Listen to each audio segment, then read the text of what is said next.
muslimin, muslimat jamaah yang Allah muliakan, kita ambil malam hari ini di alam barzah dulu. Rasul ajarkan kita semua, kata Rasulullah, kuburan itu awalu manzilin min manazil akhirah, dan juga dia akhiru manzilin min manazil dunia. Itu kuburan adalah tempat terakhir kehidupan dunia, namun tempat awal menjelang kehidupan akhirat. Kenapa kita perlu kaji ini? Yang kita antarkan jenazah sampai masuk ke alam kubur, sampai ke liang lahat, itu yang bisa kita lihat. Setelah masuk liang lahat itu, apa setelahnya kita nggak tahu. Inilah Rasulullah sampaikan ke kita hal-hal yang gaib. Namun Nabi katakan, betul, umur kita ini rahasia Allah. Dalam sebuah hadis dengan Imam Tirmizi, kata Rasulullah, a'maru ummati baina sittina ila sab'in. Umur umatku, kata Nabi, itu antara 60 sampai 70. Wa aqalu ma yajuz min zalik. Namun juga ada sebagian orang yang umurnya di atas 70. Namun Nabi sampaikan, wa aqallu, hanya sedikit. Maka secara umum rata-rata umur kita ini antara 60 sampai 70. Dan suatu hal yang pasti nggak dapat kita hindari adalah ini kematian. Nah, bagaimana kematian kita kaji ini? Nah, ini kita masuk, ini apa setelah kita ini dimasukkan ke liang lahat. Dan sebuah hadis yang panjang, seorang sahabat namanya Al-Bara bin Azib. Untuk mengetahui hal-hal yang gaib ini, kita mesti berpijak kepada Al-Quran dan hadis. Saya ambil kitab, ini kitab Akidah Ahli Sunnah wal Jamaah ala Daw'il Kitab wa Sunnah.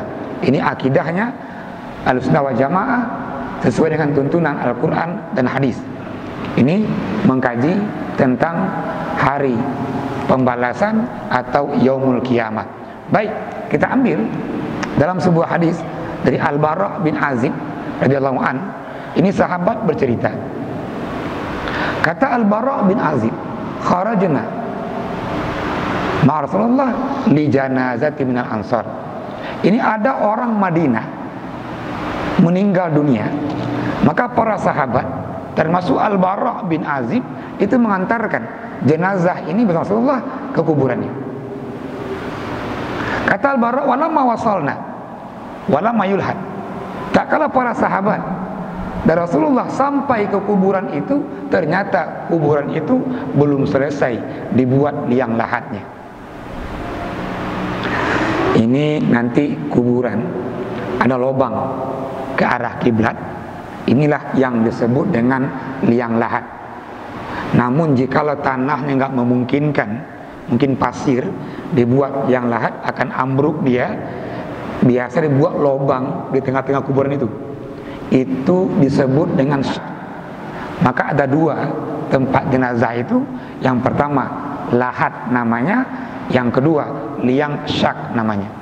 Nah, syak ini dibuat lubang di tengah-tengah kuburan, karena kalau dibuat dia di samping itu, pasirnya akan jatuh dan nggak mungkin dibuat liang lahat. Maka dibuatlah ini di tengah-tengah. Biasanya ini orang yang dikuburkan dekat pantai yang dia pasir bentuknya itu. Nah, biasanya ambil dia bentuknya syak. Dari lubang masukkan jenazahnya dan ditutup pakai papan. Nah, dalam hadis ini wala mayulhat, liang lahatnya belum selesai digali. Fajalasan Nabi wajalasna haulahu. Kata Al-Bara bin Azib, baginda Rasulullah duduk menunggu dibangun liang lahat tadi, dan para sahabat duduk melingkari Rasulullah. Bara mengisahkan bagaimana kondisi ketika itu. Semuanya diam, tidak ada yang bersuara.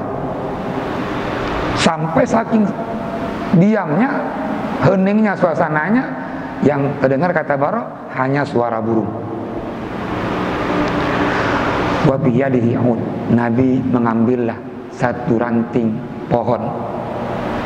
Nabi tulislah di atas tanah, namun berkali-kali Nabi menengok ke langit. Di kali yang ketiga Nabi bersabda, "Ista'idhu min azabil qabr." Nabi ulangi kalimat ini 3 kali. Berlindunglah dari azab kubur. Karena ini Rasulullah sampaikan, kalau begitu di alam kubur itu ada nikmatnya, ada azabnya. Dan Nabi ajarkan kita, berlindunglah dari azab kubur. Maka juga banyak hadis ini menjelaskan. Dari Sayyidah Aisyah, dari Abdullah bin Umar, dari Abi Hurairah radhiyallahu anhum, kata Rasulullah, "Idza faragha ahadukum min at-tasyahhud," kalau kita duduk tahiyat akhir dalam sholat, selesai baca tasyahud akhir, kata Rasulullah, bacalah doanya mohon perlindungan dari azab kubur. Bahkan Nabi ajarkan lafadznya, "Allahumma inni a'udzubika min azabil qabr wa min azabi jahannam wa min syarri fitnatil mahya wal mamat wa min syarri fitnati masihid dajjal."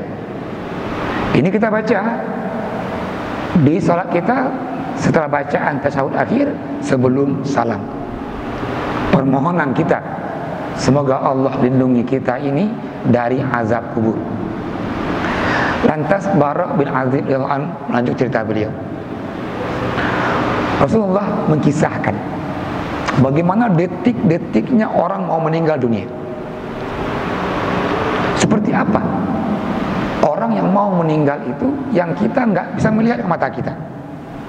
Kata Rasulullah, orang yang mau meninggal itu, dalam hadis ini Allah kirimlah, apa yang Allah kirim?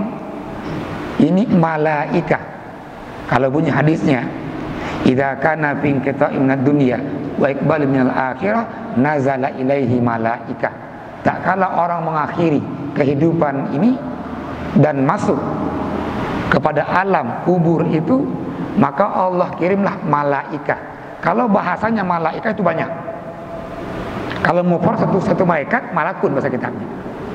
Dalam bahasa Arabnya dia satu malaikat, malakun. Karena banyak ini malaika. Namun malaika yang Allah kirim nanti ke kita ini enggak sama. Apa enggak samanya? 2 pilihannya. Ada orang yang taat, ada orang yang fasik. Dia beriman, namun dalam keimanan itu dia banyak meninggalkan perintah Allah atau mengerjakan larangan Allah. Maka untuk orang-orang yang taat, orang-orang yang soleh, malaikat yang Allah kirim dalam hadis ini disampaikan baydul wujuh. Wajah para malaikat ini putih-putih semua. Saking putihnya dan banyaknya, Nabi gambar putih itu seperti cerahnya cahaya matahari. Ini untuk orang yang taat. Sementara untuk orang yang fasik tadi, wa nazala ilaihi malaika minas samai sudul wujuh. Allah turunkan juga malaikat dari langit, dan itu malaikatnya hitam-hitam. Wa fi aidihim kafan. Para malaikat ini yang akan mendatangi orang yang akan meninggal dunia ini, di tangan mereka ada kain kafan.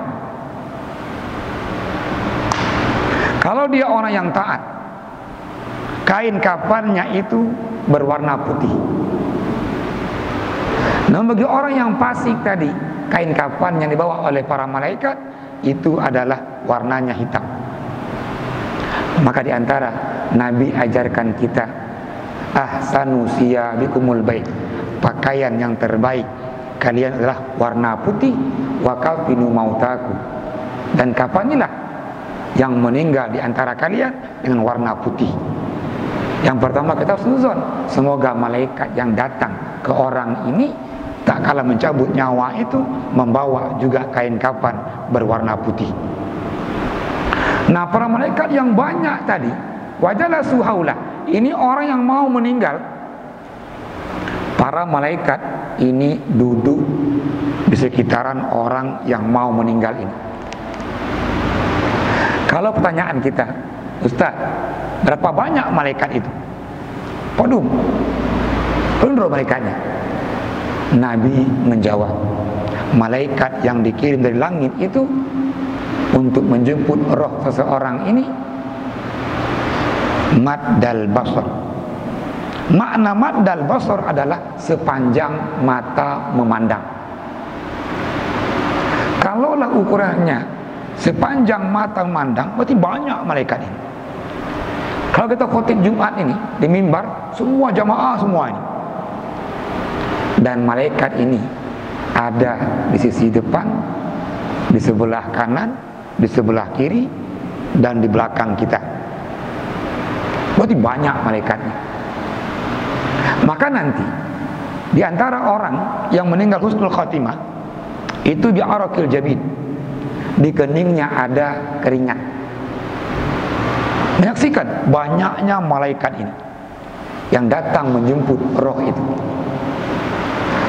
Secara sempurna duduk para malaikat ini, waja'a malakul maut, barulah datang malaikat pencabut nyawa. Wajalasa inda ra'si, malaikat ini duduk di bagian kepala orang yang mau meninggal ini. Malaikat pencabut nyawa ini menggunakan kalimat, menggunakan juga intonasi yang berbeda untuk orang yang taat tadi dan orang yang fasik.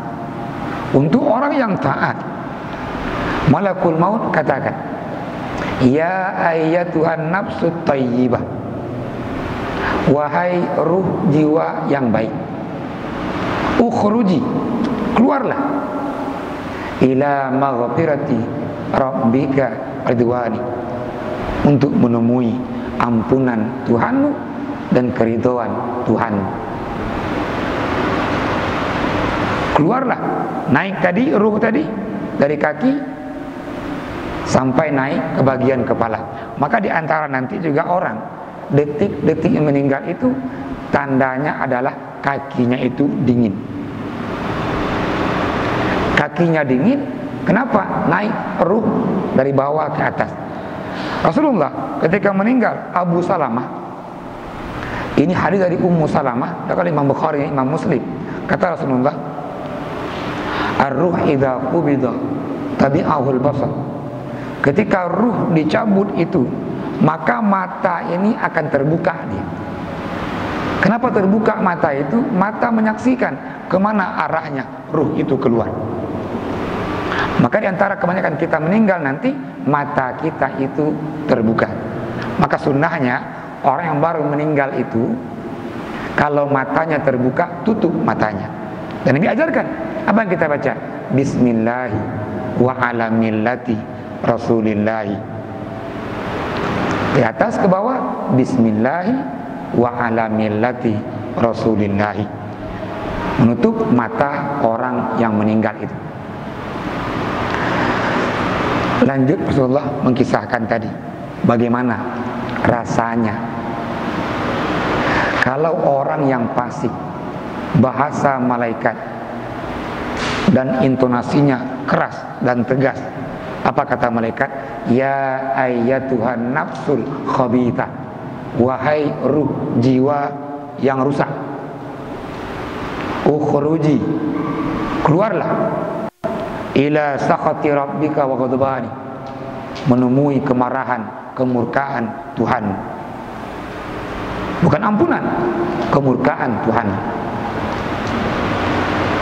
Nah, Nabi menyatakan dalam hadis ini, rasa ruh itu keluar karena semua kita ini belum pernah pengalaman. Yang pertama, orang yang taat, yasilu kama tasilul kutrah, tapi nggak terasanya ruh itu keluar. Nabi umpamakan seperti air yang mengalir dari tempat air.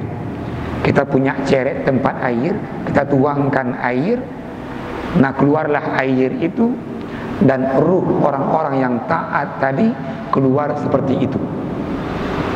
Tanpa terasa ada keluar ruh itu. Namun bagi orang-orang yang fasik, kata Rasulullah, yunza'u kama yunza'u suku. Sakitnya sakaratul maut itu seperti orang hidup dan dia dikuliti, dicabut kulitnya. Draudip, kulit cabut. Kita sedikit lebih daging di sini, kita tarik, sakit. Apalagi orang dicabut kulitnya dan dia hidup. Inilah gambaran sakitnya sakaratul maut yang Rasulullah gambarkan.